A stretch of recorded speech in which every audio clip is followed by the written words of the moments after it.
가능성을 찾고 있는 투자자, 전세값이 84%, 서울의 오피스텔, 깡통전세주의보, 여러분들 또 이 기사를 보게 되면 두렵죠.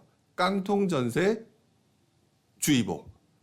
자, 깡통전세주의보는 어느 시점에 발생하느냐라고 하는 부분들은 나중에 또 언급을 하겠지만 쉽게 표현하게 되면 투자자가 진짜 많이 들어와서 그 물건을 전세로 내놓는 경우. 그쵸? 그런 경우가 깡통전세가 발생할 수가 있겠죠. 왜? 물건들이 많이 나왔는데 전세 실제로 세입자를 구하기가 어려운 경우들. 자, 그런데 그런 경우에는 주로 좋은 입지에 들어가야 되겠죠. 그래서 전세값이 84%, 서울 오피스텔 깡통전세 주의보 이것들을 모든 것에 적용시켜서는 안 된다. 투자자는 그렇게 생각하면 안 된다. 이 부분을 여러분들 꼭 기억하셔야 된다. 자, 그러면 저는 이 기사를 보면서 어떡하지라고 초보 시대에 걱정을 했었습니다. 근데 지금은 이런 걸 보면서 걱정하지 않아요. 자, 오히려 오피스텔, 서울에 있는 오피스텔에 관심도가 몰리고 있다고? 근데 깡통전세는 주의해야 되겠네. 그러면 깡통전세를 어떻게 주의해야 되지? 입지가 좋은 곳이면 늘어나도 사람들이 많이 오겠지. 자, 이 기사에서 두 가지를 파악할 수 있다는 것이죠. 초보자는 여기서 부정적인 것을 찾고요. 투자자, 긍정적인 투자는 여기서 긍정적인 것을 찾아냅니다.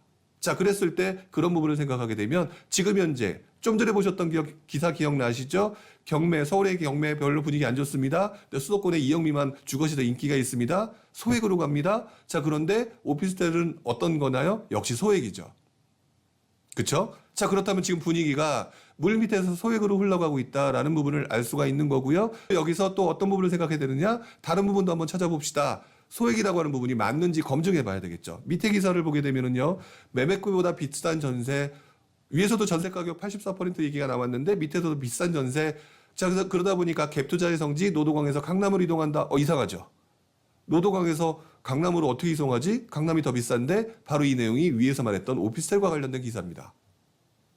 즉, 강남의 오피스텔이 그중에서 소형이 소액으로 들어갈 수 있죠. 그 다음에 오피스텔이 그동안 많이 올랐던 봤던 것들을 생각해보면, 자, 3룸 이상의 중대형 오피스텔이었죠. 그것들은 이제 좀 주춤한 반면, 강남으로 이동하게 되는데 갭 투자, 소액으로 투자를 할 수 있는 사람들이 찾고 찾는데 입지 좋은 곳을 찾다 보니까 노도강에 있는 아파트에서 강남에 있는 오피스텔 쪽으로 관심을 보인다라고 하는 게 물밑에서 일어나고 있는 흐름이라는 것이죠. 자, 그 밖에 또 밑에 조금 내려다 보게 되면 7,700만 원을 주고 산 아파트 1억 2천만에 세입자 들였다. 이게 조금 자극적인 기사죠. 투자자들은 눈에 번쩍 뜨이는 기사. 7,700만 원을 주고 샀는데 1억 2천에 세입자를 들었다면 무피 정도가 아니라 오히려 플러스 피가 되는 상황이 되니까 관심을 보이고 있죠. 결국 이 말은 여러분들 전세 가격이 움직이고 있다는 얘기가 있는 거죠. 여러분들 다시 한번 또 언급해 볼까요? 지난 몇 달간 전세 대란은 없다라고 많은 분들이, 평락론자나 그런 분들이 핀잔하고 계시죠. 니네들이 틀렸다 이렇게 얘기하고 계시죠. 자, 그런데 시장은 이렇게 상승장에서 어느 정도 익숙하고 상승장이 무르익게 되면 개별적인 시장으로 돌아가는 게 시장의 원래 모습이다. 자, 이렇게 원래 돌아가는 모습으로 가게 되면 어떻게 돼요? 자, 지금 보시는 것처럼 전세 대란은 나지 않더라도요, 전세 난이 날 수 있을 만한 곳들이 존재한다는 것이고요. 가능성을 찾는 투자자들은 이렇게 움직이고 있다. 지금 이런 기사에서 우리는 이런 것들을 팁으로 찾아야 된다는 것입니다. 자, 이런 부분들을 여러분들이 생각을 해야 되는데, 여러분들이 그동안 어떻게 생각하셨느냐. 자, 이제부터는 또 여러분들 스스로 생각하셔야겠죠. 나는 그동안 어떻게 판단하고 있었느냐. 제가 지금 말씀드리는 거와 다른 식으로 판단하고 있었다라고 하면은 이제부터 여러분들이 스스로 생각을 해보셔야 되겠죠. 그 다음에 이제 기준점을 좀 바꾸셔야 되겠죠. 기준점 바꾸고 난 다음에, 불용이라고 하는 친구는 이렇게 생각을 하고 이런 식으로 접근하는구나. 그럼 나도 뭐 나름대로 조금 해봤다고 하는 친구니까 여러분들도 한번 이렇게 해보는 것이 어떻겠는가. 나도 이렇게 해봐야지. 이렇게 생각하실 수가 있겠죠. 자, 이런 식으로 여러분들이 꼭 생각을 해보셨으면 좋겠다. 자, 그렇다면 결론이 어떤 식으로 나오는지 아세요? 지금 현재 시장은 매우 안 좋습니다. 제가 저의 책 부동산 상승신호 하락신호에서도 언급을 되게 많이 했던 내용 중에 하나가, 투자자, 흔히 말하는 고수들은요, 시장의 모습에 그대로 판단을 하지 않습니다. 그리고 그 내용 속에서 물밑에서 흘러다니고 있는 시장의 흐름 변화를 찾으려고 애를 쓰죠. 자, 그리고 지금 현재 보게 되면 지금 말씀드렸던 부분들이 이렇게 움직이고 있다라고 하는 것들을 어때요? 제가 말씀드리니까 그럴 수도 있겠네. 뭐 그러고 난 다음에는 또 여러분의 생각을 또 확장할 수가 있겠죠.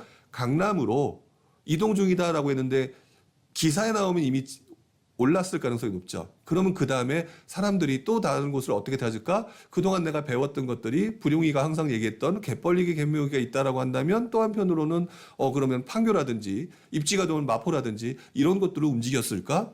또 한번 찾아보고요. 움직였다면 좀 늦었네. 그럼 또 갈 만한 곳, 교통이 좋을 만한 곳, 입지가 좋을 만한 곳도 어딜까? 이런 것들을 생각하는 거 얼마나 필요한지, 얼마나 중요한지 이제 조금 느끼셨으면 좋겠다. 이런 말씀을 좀 드리고 싶은 거죠.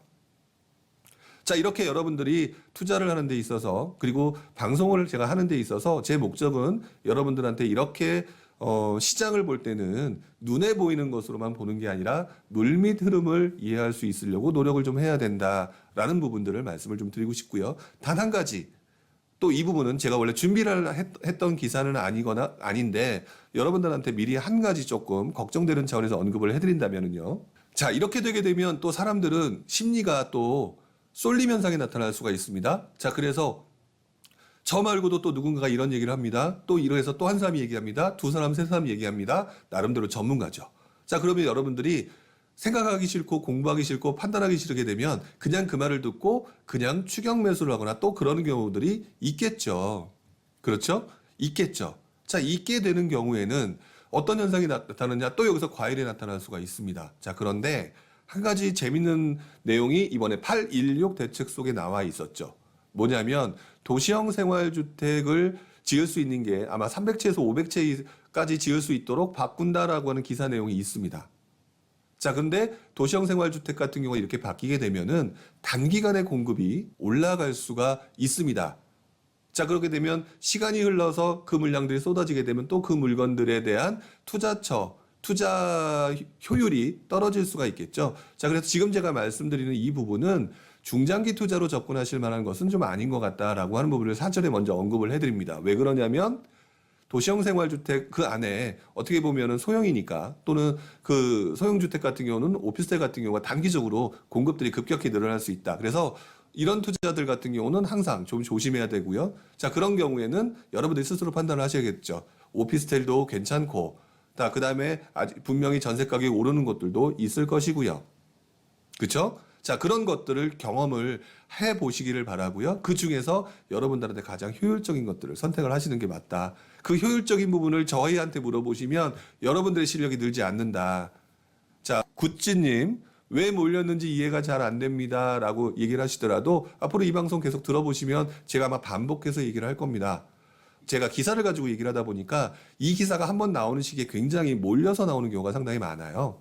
자, 그래서 그런 부분들을 좀 생각하시고요. 계속해서 듣다 보면 우리 보통 그렇게 얘기하잖아요. 서당계 3년이면 풍월도 읊는다고. 계속 아마 똑같은 얘기를 저도 어쩔 수 없이 반복하게 되겠죠. 그렇게 반복하게 되면 여러분들 자연스럽게 익숙해지시게 될 거다라는 생각을 좀 해보게 됩니다.